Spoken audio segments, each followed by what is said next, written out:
DD किसान, बदलते भारत की शान। केंद्र सरकार का बीते 8 साल से अधिक का कार्यकाल कृषि क्षेत्र में देखें तो बेमिसाल रहा है। साल 2022 में देश के किसानों के लिए भारत सरकार ने क्या कुछ खास किया, आइए देखते हैं इस खास रिपोर्ट में। केंद्र सरकार देश के गांव, गरीब और किसानों के कल्याण और विकास के लिए प्रतिबद्ध है। बीते 8 साल से अधिक का कार्यकाल अपन देखते हैं तो इसमें न केवल अन्नदाता का सरकार ने आर्थिक विकास किया है, बल्कि नई नई नीतियां और योजनाएं बनाने में अन्नदाता को केंद्र बिंदु में भी रखा है। तो आइए देखते हैं ये रिपोर्ट। केंद्र सरकार देश के किसानों के कल्याण और विकास के लिए प्रतिबद्ध है। अलविदा होते साल 2022 में किसानों को केंद्र सरकार ने न केवल कई तरह की सौगातें दी, बल्कि बेहतर भविष्य के लिए अन्नदाता को आर्थिक रूप से सशक्त और मजबूत बनाने के विकल्प भी दिए। बीते 8 साल से अधिक समय में सरकार की नीतियों के केंद्र में किसानों का कल्याण प्राथमिकताओं में रहा। किसानों को खेत से बाजार तक जोड़ने के लिए ग्रामीण इलाकों में इंफ्रास्ट्रक्चर उपलब्ध कराने, बिचौलियों का दखल कम करने और कृषि में नए आयाम स्थापित करने जैसे कई नवाचार पेश किए गए। भारत सरकार के इन प्रयासों से कृषि क्षेत्र के सर्वांगीण विकास के साथ ही इस दिशा में आत्मनिर्भर भारत की संकल्पना को न केवल पूरा करने का काम हो रहा है, बल्कि इंटरनेशनल ईयर ऑफ मिलेट के जरिए भारत के पोषक अनाजों को वैश्विक स्तर पर बाजार दिलाने का भरसक प्रयास भी किया जा रहा है।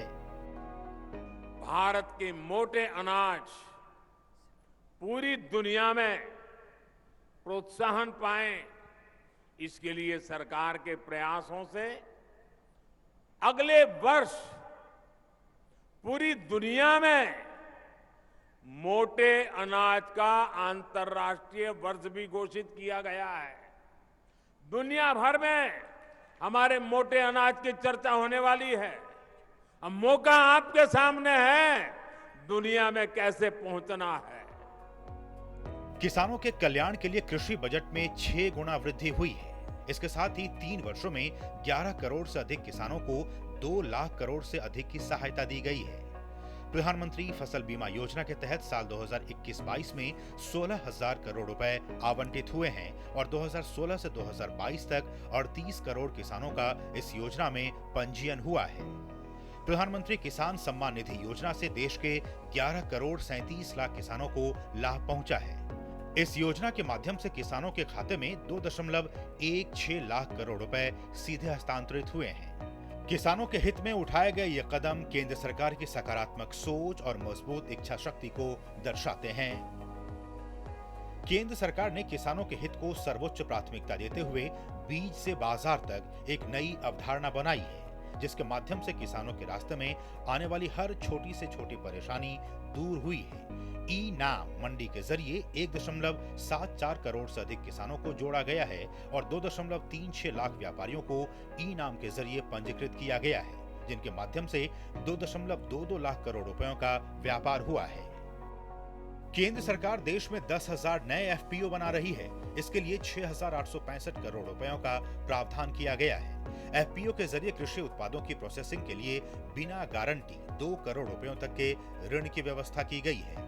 तिलहन आयात निर्भरता कम करने के लिए 11,000 करोड़ रुपए खर्च कर ऑयल पाम मिशन शुरू किया गया है। पशुपालन, डेयरी, मत्स्य और औषधीय पौधों की खेती के लिए भी विशेष पैकेज आवंटित किए गए हैं। डिजिटल एग्रीकल्चर मिशन पर भी काम किया जा रहा है। प्राकृतिक खेती को बढ़ावा देने के लिए वित्तीय प्रावधान किए गए हैं। Sustainable agriculture is crucial for the future of rural areas. There is great enthusiasm for natural farming, for chemical-free farming. It reduces the country's dependence on fertilizer imports. 8 साल से अधिक का कार्यकाल बेमिसाल, इस थीम को साकार करती केंद्र सरकार ने अपने कार्यकाल में किसानों को आर्थिक रूप से समृद्ध बनाने की दिशा में अहम काम किया है। केंद्र सरकार की किसान हितैषी संकल्पनाओं से आज न केवल खेती की लागत में कमी आ रही है, बल्कि कृषि उत्पादन बढ़ने से देश आत्मनिर्भर भी बन रहा है। डॉक्टर ओपी यादव की रिपोर्ट, डीडी न्यूज। तो देखा, केंद्र सरकार द्वारा चलाई गई किसान हितैषी नीतियों के जरिए एक और जहां देश का अन्नदाता आर्थिक रूप से सशक्त और मजबूत बन रहा है, वहीं भविष्य में आत्मनिर्भर भारत का प्रतीक बनकर राष्ट्र के लिए एक प्रेरणा का स्रोत भी बन रहा है। मेरे सहयोगी कैमरामैन संजीव और प्रमोद के साथ मैं OP Yadav, DD news, Delhi. DD किसान, बदलते भारत की शान।